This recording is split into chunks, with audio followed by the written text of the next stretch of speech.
সে যদি আমাকে খুশি রাখে, ভালো রাখে, তো আমার আর কিছু চাহিদা নাই। তো সে যদি তার বা ফ্যামিলিতে শান্তি না পায়, তাহলে তো অবশ্যই একটা মেয়েকে চায়। তো আমি সেভাবে বলছি যে এরকম যদি কোনো ছেলে হয়, অবশ্যই আমি তাকে বিয়ে করব। আসলে ছোট থেকে আমি বড় হয়েছি অনেক কষ্ট নিয়ে, কারণ আমার বাবা নাই, আমরা তো বোন অনেকগুলা, ঠিক আছে। তো আমি এমন একটা ছেলেকে চাচ্ছি যে আমার বাবার ভালোবাসাটা সে আমাকে পূরণ করতে পারবে। কারণ বাবা না থাকার কি কষ্ট, সেটা তো একটা মেয়ে ভালো করে জানে।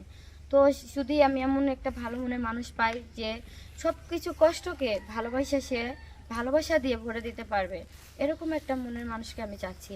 যদি কোনো এরকম মনের মানুষ থাকে, তাহলে নিচে শেয়ার অপশানে যে আমার হোয়াটসঅ্যাপ নাম্বার দেওয়া আছে, তাহলে অবশ্যই আমার সাথে যোগাযোগ করবেন। আচ্ছা, তো আপনি কি করেন এমনিতে? আপাতত আমি কিছু করি না, আমি আমার মামা বাড়িতে আছি। মামা বাড়িতে কেন থাকেন?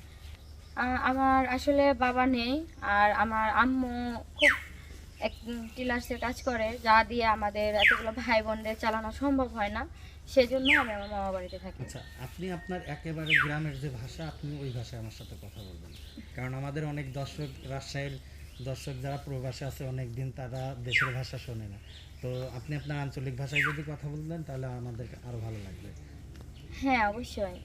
আসলে আমি বলতে চাচ্ছি যে এই জন্য আমাদের রাজশাহীতে যারা আছে, তারা অবশ্যই ভাষার মাঝখানে একটা ভাষা খুঁজে পায়, সেটা সে সব ভাষার মধ্যেই বলা হয়, ক্যারে বা কী করতেছস। আসলে আমি অনেক দিন ধরে মামা বাড়ি ঢাকাতে আছি, যার জন্য আমি ওখানকার ভাষাটা অনেকটা ইউজ করছি। তো আমাদের রাজশাহীর ভাষার ভিতরে আপনি সবার এই মধ্যে কথাগুলো আপনার ভাষায় বলেন। কেমন আছিস, কি করছিস, কি কি করতে চাচ্ছিস, আচ্ছা। আর কিভাবে এখন জীবন কাটাচ্ছিস, এটা হচ্ছে আমাদের রাজশাহীর ভাষা। মামুর বেঠি। মামুর বেটি এটা হচ্ছে চাপাইয়ের ভাষা। আচ্ছা। তো মামুর বেটিটা খুব কষ্টে চলছে।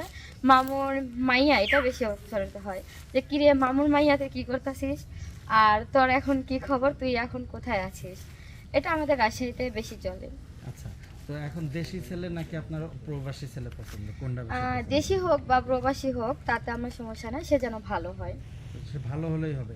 হ্যাঁ। এখন দেখা যাচ্ছে কি যে আমাদের এখানে অনেক দর্শক আছে বিবাহিত। হ্যাঁ, আপনি কি রকম বিবাহিত ছেলে পছন্দ করেন না অবিবাহিত? বিবাহিত হোক, তাতে আমার সমস্যা নাই। কারণ অনেক দেখা যায় যে একটা ছেলের ওয়াইফ চলে গেছে, বা তার বউয়ের ওয়াইফের বাচ্চা হচ্ছে না, বা সে তার ওয়াইফের কাছে শান্তিতে থাকতে পারতেছে না, এরকম ছেলে হলেও আমার সমস্যা নাই। কারণ সে যদি আমাকে খুশি রাখে, ভালো রাখে, তো আমার আর কিছু চাহিদা নাই। এখন বিবাহিত ছেলেকেও আপনি বিয়ে করতে চাচ্ছেন, তাই তো? হ্যাঁ, কারণ সে যদি তার বা ফ্যামিলিতে শান্তি না পায়, তাহলে তো অবশ্যই একটা মেয়েকে চায়। তো আমি সেভাবে বলছি যে এরকম যদি কোনো ছেলে হয়, অবশ্যই আমি তাকে বিয়ে করব। দেশি ছেলে না প্রবাসী ছেলে? সে দেশি হোক বা প্রবাসী হোক, আমার কোনো সমস্যা নেই। আপনার সাথে যোগাযোগ কিভাবে করতে? আমার সাথে যোগাযোগ করার জন্য নিচে শেয়ার অপশানে দেখেন হচ্ছে হোয়াটসঅ্যাপ নাম্বার দেওয়া আছে, হোয়াটসঅ্যাপ নাম্বারে ফোন দিলে আমার সাথে যোগাযোগ করতে আচ্ছা, পারবেন। আপনার পরিবারে কে কে আছে? আমার পরিবারে আমার আম্মু আছে, আমরা 3 বোন 1 ভাই, আমার বাবা নেই। আচ্ছা, বাবা কিভাবে? আমার বাবা, আমি যখন খুব ছোট তখন স্ট্রোক করে মারা গেছে। আচ্ছা, আপনার বাবা কি করতেন এমনিতে? আমার বাবা কৃষি কাজ করতো। আচ্ছা, সংসার কিভাবে চলে আপনাদের? এখন আপাতত আমি আমার মামা বাড়িতে থাকি, আর আমার আম্মু টিলার্সের কাজ করে, যেটা দিয়ে হয় ওটা দিয়ে আমার ভাই বোনদের চালায়। আচ্ছা, আপনার মামা কি করেন? আমার মামা, উনিও কৃষি কাজ করেন। না, আর ঢাকায় যে মামার কাছে থাকেন উনি? উনি গার্মেন্টসে চাকরি করেন। আচ্ছা, যাক, মামা তো ভাইটাই আছে নাকি? না, মামা তো ভাই নেই, আমার মামা দুটাই মেয়ে। দুইটাই মেয়ে, আর জি। আপনি তিনজন? হ্যাঁ। আচ্ছা, তার মানে পড়াশোনা ঢাকায় করছেন আপনি? জি।